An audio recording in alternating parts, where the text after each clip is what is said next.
Now, on the back of the South African Reserve Bank's Monetary Policy Committee, the MPC raising the benchmark repurchase rate by 25 basis points to 4% yesterday, calls are now growing louder that South Africa should normalise interest rates. We're now joined by Alexander Forbes, Chief Economist Isaiah Mhlanga. He's also a Fellow of Economic Research of Southern Africa. Mr. Mhlanga, very good afternoon to you. Thank you so much for joining us and a warm welcome to The Full View. Thanks for having me. First of all, what's your reflections on the calls that are growing louder that South Africa should normalise the interest rates?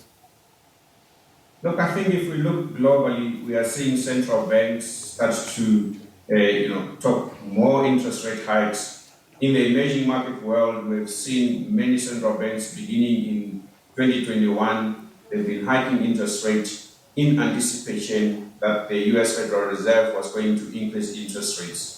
But even in the absence of the US Fed that is hiking interest rate, if you look in terms of the economic recovery, the case for over-like ultra-loose monetary policy is no longer justified.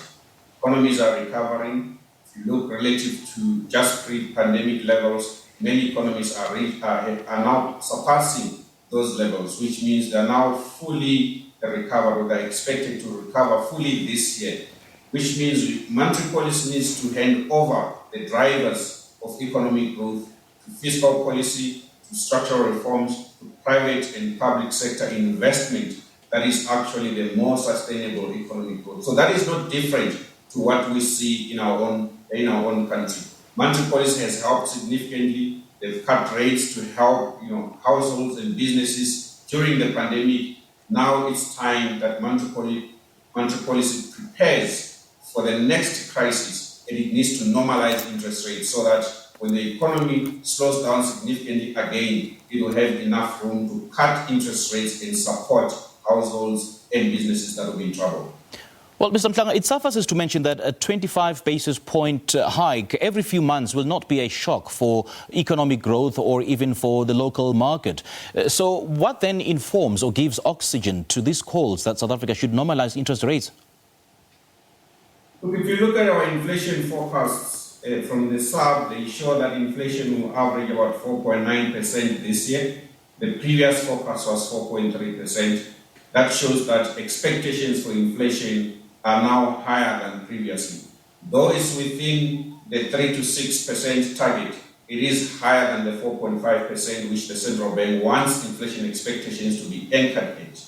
Even when you look at core inflation, which measures the underlying demand in the economy, it has been marginally revised upwards to 3.8% from 3.7%. That just says to us there is still no demand-driven economy, demand-driven inflation in this economy.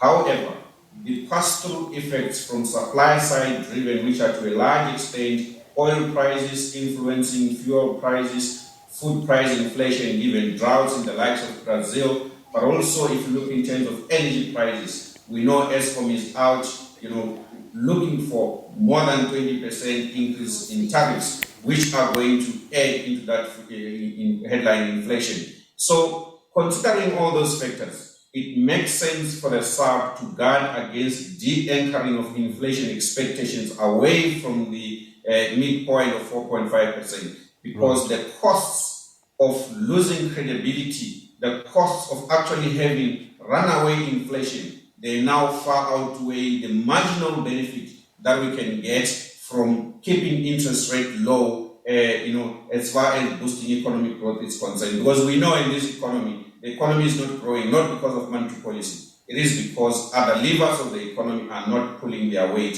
as much as they need to. And having said that, Mr. Mhlanga, would you forecast the local rate hikes, being expected to be front-loaded to keep South Africa's inflation expectations anchored? I mean, I'm just looking at the accelerated global interest rate path. Indeed, if we look in the US, there is now a recognition that the US Fed is behind the curve.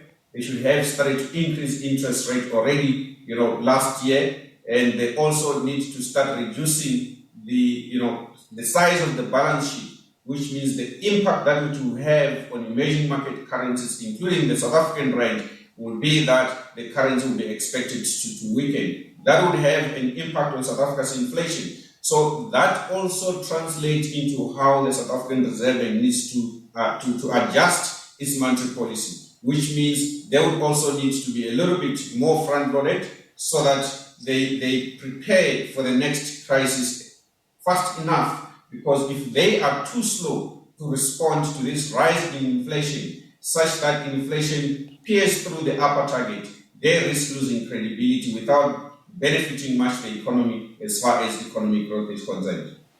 What are some of the upside risks to inflation? Oil prices, we have geopolitical risks coming out of the Russia-Ukraine, potential war. But also, if you look at how that influences energy prices, oil prices have already pierced through $90 per barrel, with the potential that they will continue to increase the longer that situation remains. The other one is COVID impact. Though we are now out of the fourth wave domestically, if you take the data from the Department of Health, globally, many countries are still imposing restrictions in the US, in parts of Europe, in China, which means the supply side constraints that existed since COVID started, they remain with us. And that means the production of goods is delayed, the transportation of goods is delayed, and that leads to goods price inflation increasing. If you also look domestically, we still have the issues of electricity prices that have been rising for quite a bit, and Eskom is looking for more than 20%. That is an upside risk. If you also look from an administered prices in general, these are price of water, price of telecommunications, fuel levies, which are simply taxes that the government levies on individuals to raise more revenues. Those also are an upside risk to our inflation outlook, which is why the SAB had to respond to make sure that inflation expectations are still anchored at the midpoint. All right, Mr. Isaiah Mhlanga, Alexander Forbes, Chief Economist, thank you so much for joining us. Thanks for having me.